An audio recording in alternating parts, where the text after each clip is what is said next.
ইমাম আহমদ ইবনে হাম্বলের নাম শুনেছেন? হাম্বলি মাযহাবের প্রতিষ্ঠাতা। উনি সফরে বেরিয়েছেন হাদিস কালেকশনের জন্য। প্রচন্ড শীতের রাত, উনি মাগরিবের নামাজ, এশারের নামাজ পড়ে একটা মসজিদে শুয়ে পড়লেন, আর শুয়ে শুয়ে হাদিস পড়তেছেন। কি পড়তেছেন? কথা বলেন। আর মনে মনে ভাবলেন রাতটা মসজিদে কাটায় দেই, ফজরের নামাজ পড়ে আবার বেরোবো। কিন্তু দারোয়ান এসে বলে মসজিদে থাকতে পারবেন না, ওঠেন। দারোয়ান আছে না, কথা কোন? আহমদ ইবনে হাম্বল বললেন, আমি শুধু রাতটা থাকতে চাই, আমি তো ফজরেরও মুসল্লি, ফজর নামাজ পড়বো তো এই মসজিদে, আমার থাকতে দাও। দারোয়ান তো দেয় না, কেনা মসজিদে থাকার জায়গা না, যান মিয়া। উনি যে আহমদ ইবনে হাম্বল এটা চিনে নাই, থাকতে দেয়। কি করবে এখন? উনি কাঁথা গুছিয়ে হাদিসের কিতাব নিয়ে কাঁধের মধ্যে ব্যাগ নিয়ে মসজিদ থেকে বের হয়ে গেলেন। কি আর করবেন, প্রচন্ড শীত, আর কাঁপতেছেন, বুড়ো মানুষ। পথিমধ্যে দেখলেন বাজার একজন খাব্বাস, শাবুন খাব্বাস, যুবক রুটি বিক্রেতা। সে রুটি বিক্রি করে, চুলার মধ্যে রুটি সেকে। সে যে সালাম দিল, আসসালামু আলাইকুম। যুবক বলে, ওয়ালাইকুম আসসালাম। আহমদ ইবনে হাম্বল বলে, যুবক আমার যাওয়ার জায়গা নেই, সফরে বেরিয়েছি, খুব শীতে কষ্ট পাচ্ছি, রাতে যদি তোমার এই চুলা থেকে একটু আগুন পোহাই কোনো সমস্যা? যুবক বলে, না না সমস্যা না, আহলান ওয়া সাহলান, খোশ আমদেদ, আসেন আসেন, আপনি আগুন পোহাইলে আমার সমস্যা কি? সুবহানাল্লাহ পড়েন।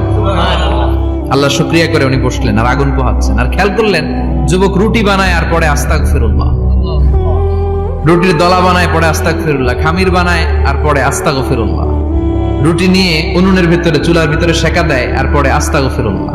দোকানদারের কাছে কেউ আসলেই সে রুটি দেয় আর পরে আস্তাগফিরুল্লাহ। ক্রেতার কাছ থেকে টাকা নিয়ে ক্যাশ বক্সে রাখে আর কি পড়ে? আবার রুটি বানানো শুরু করে আর কি পড়ে? খালি এইটাই পড়তেছে। ইমাম আহমদ ইবনে হাম্বল তো অবাক, কিরে এটা আবার কেমন যুবক, খালি আস্তাগফিরুল্লাহ। উনি প্রশ্ন করলেন, যুবক ঘটনা কি?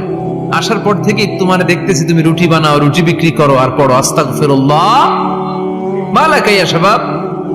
যুবক বলে, আস্তাগফিরুল্লাহ আমার সবচেয়ে বেশি পছন্দের আমল, আমি সব সময় আঠার মতো ইস্তেগফারের সাথে লেগে থাকি আর সব সময় পড়তে থাকি আস্তাগফিরুল্লাহ, আর এর বদৌলতে আল্লাহ আমারে মুস্তাজাবুদ দাওয়া বানিয়ে দিয়েছে। সুবহানাল্লাহ। আহমদ ইবনে হাম্বল তো অবাক, আনতা মুস্তাজাবুদ দাওয়া, তুমি মুস্তাজাবুদ দাওয়া, রুটিওয়ালা। আমি এত বছর হাদিস পড়াই, আমিও তো মুস্তাজাবুদ দাওয়া না, আর তুমি রুটি বেচো বাজারে, তুমি মুস্তাজাবুদ দাওয়া, তুমি দোয়া করলে সব কবুল হয়ে যায়। যুবক বলে, নাম আনা মুস্তাজাবুদ দাওয়া, আমি আমার জীবনে যত দোয়া করেছি কবুল করে নিয়েছে কে? আল্লাহ। সব দোয়া কবুল করে নিয়েছে আল্লাহ, একটা দোয়া ছাড়া। কয়টা? আহমদ ইবনে হাম্বলের কৌতূহল, কিউরিওসিটি আরো বেড়ে গেল। কি? সব দোয়া কবুল হয়েছে, একটা দোয়া ছাড়া। মাযালিকা দুআ ইয়া শাব, কি সেই দোয়া? যুবক এবার বলতে শুরু করলো, আমার জীবনে যে দোয়াটা আল্লাহ কবুল করে নাই সেটা হচ্ছে আমি আল্লাহর কাছে অনেক চেয়েছি, অনেক দোয়া করেছে যে আল্লাহ, শুনেছি এই জামানার সবচেয়ে বড় মুহাদ্দিস, তার নাম নাকি ইমাম আহমদ ইবনে হাম্বল। আল্লাহ তোমার কাছে আমার চাওয়া, আমি যেন এই ইমাম আহমদ ইবনে হাম্বলরে দেখে মরতে পারি, আমি যেন ইমাম আহমদ ইবনে হাম্বলের হাতে হাত রেখে মুসাফা করতে পারি আর তার কপালে একটা চুমু এঁকে দিতে পারি। আহমদ ইবনে হাম্বল আবেগপ্রবণ হয়ে গেলেন, চোখের পানি ছেড়ে দিলেন, বললেন, যুবক তোমার এই দোয়াটাও কবুল হয়ে গিয়েছে। আহমদ ইবনে হাম্বলের দেখা সাক্ষাৎ পাওয়ার জন্য আহমদ ইবনে হাম্বলের বাড়িতে তোমার যাওয়ার দরকার নাই, আহমদ ইবনে হাম্বল তোমার দরবারে ছুটে এসেছে। আনা আহমদ ইবনে হাম্বল মুহাদ্দিসুদ দাহর, আমি নিজেই আহমদ ইবনে হাম্বল। যুবক চোখের পানি ছেড়ে দেয়, আহমদ ইবনে হাম্বল চোখের পানি ছেড়ে দেয়।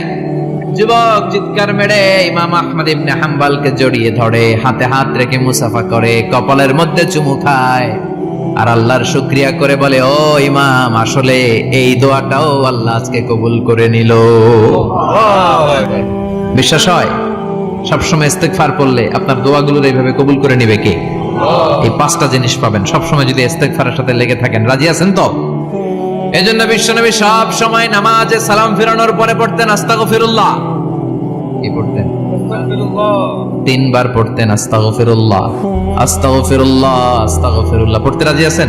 ইনশাআল্লাহ। ইস্তেগফারের অনেকগুলো আলফাজ আছে, সবচেয়ে ছোট ইস্তেগফার হচ্ছে এটা, আস্তাগফিরুল্লাহ, আস্তাগফিরুল্লাহ। আরো আছে আস্তাগফিরুল্লাহ আল্লাযী লা ইলাহা ইল্লা হুয়াল হাইয়ুল কাইয়্যুম আতুবু ইলাইহি, বিষ্ণু বলেন এই ইস্তেগফারটা যদি কেউ পড়ে, আত-তাওয়াল্লি মিন ইয়াউমিজ জাহাফ, যুদ্ধের ময়দান থেকে পালিয়ে আসা কবিরা গুনাহ। কি গুনাহ? কাফেরদের সাথে যুদ্ধ, আমি তাগড়া যুবক, তলোয়ার নিয়ে নেমেছি, আমার দেহের এক ফোঁটা রক্ত থাকা পর্যন্ত আমি যুদ্ধ চালিয়ে যাব, আমি ফিরে আসতে পারবো না, আইনটা কার? ফিরে আসলে কবিরা গুনাহ।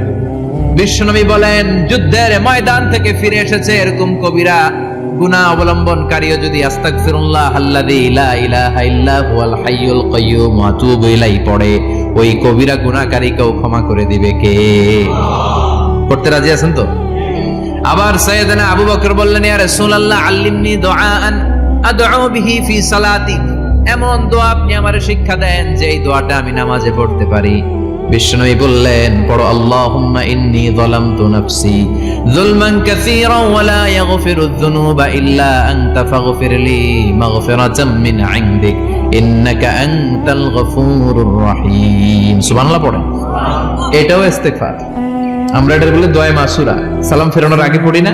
যেখানেই ক্ষমা চাওয়ার কথা আছে ওইটারই কি বলে?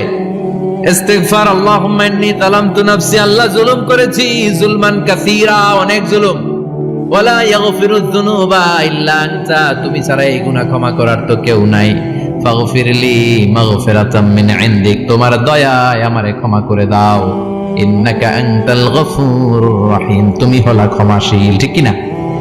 এটাও ইস্তেগফার, এটাও পড়বেন। আর এই সব ইস্তেগফারের শ্রেষ্ঠ ইস্তেগফারের নাম সাইয়্যিদুল ইস্তেগফার। যত ইস্তেগফার হতে পারে এর মধ্যে সবচেয়ে শ্রেষ্ঠতম ইস্তেগফার নাম কি? সাইয়্যিদুল ইস্তেগফার। কথা কন। বুখারীর বর্ণনা, শাদ্দাদ ইবনে আউস রাদিয়াল্লাহু তাআলা আনহু বর্ণনা করেন, এই সাইয়্যিদুল ইস্তেগফার দিনের বেলা যে পড়বে ওই দিনে মারা গেলে সে জান্নাতি। এই সাইয়্যিদুল ইস্তেগফার রাতের বেলা যে পড়বে ওই রাতে যদি ইন্তেকাল হয় ওই লোকটা জান্নাতি। মুখস্থ আছে না? কার কার মুখস্থ হাত তুলেন? মাশাআল্লাহ, তাবারাকাল্লাহ, মাশাআল্লাহ, মাশাআল্লাহ। আর যাদের নাই তাদের হোমওয়ার্ক, তাদের আল্লাহুম্মা আনতা রাব্বি লা ইলাহা ইল্লা আনতা খালাকতানি ওয়া আনা আবদুক ওয়া আনা আলা আহদিকা ওয়া ওয়া'দিকা মাস্তাতা'তু আউযু বিকা মিন শাররি মা সানা'তু আবু'ু লাকা বিনি'মাতিকা আলাইয়া ওয়া আবু'ু লাকা বিযামবি ফাগফিরলি ফাইন্নাহু লা ইয়াগফিরুয যুনুবা ইল্লা আনতা। সুবহানাল্লাহ পড়েন। সুবহানাল্লাহ। আজকে রাতে পড়ছেন, মারা গেলে জান্নাতি। চিল্লায় পড়েন আল্লাহু আকবার। এজন্য বিশ্বনবী বলেন, আমার আগের গুনাহ মাফ, পরের গুনাহ মাফ, তারপরেও প্রতিদিন আমি 70 বার তওবা ইস্তেগফার পড়ি। আজকে থেকে পড়তে রাজি আছেন তো? ইনশাআল্লাহ। বেশি বেশি ইস্তেগফার পড়া যাবে না? একটু প্রাণ খুলে দিল খুলে আওয়াজ করে পড়েন তো আস্তাগফিরুল্লাহ। আর জোরে পড়েন আস্তাগফিরুল্লাহ।